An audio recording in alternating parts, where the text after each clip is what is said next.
আজকে আমার বউ বলেছে মাছ না নিয়ে গেলে বাড়িতে ভাত দেবে না, তাই চলে আসলাম পানিতে মাছ ছেঁচতে। তো এখানে মাছ ছুটছে শেষ, দেখি কি কি পাওয়া যায়। বড় একটা অক্টোপাস পেয়েছি, ও মাই গড, এটা খেতে অনেক স্বাদ।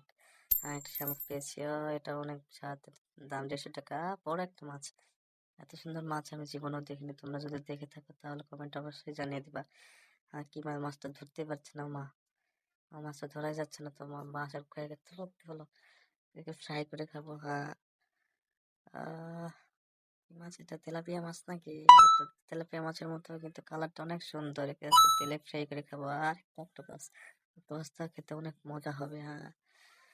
তারপর আর কি পাওয়া যায় দেখি, দেখি আর কি মাছ আছে নাকি এখানে। এটা কি মাছ জানি না, তোমায় বলে দিও। তেলাপিয়া মাছ আরেকটা পেয়েছি। আর একটা সাপ নাকি? ও না না, সাপ না, এটা ইল মাছ। ইল মাছটা খুব মজা হবে খেতে। তোমরা যদি এগুলো মাছ খেতে চাও তাহলে আমার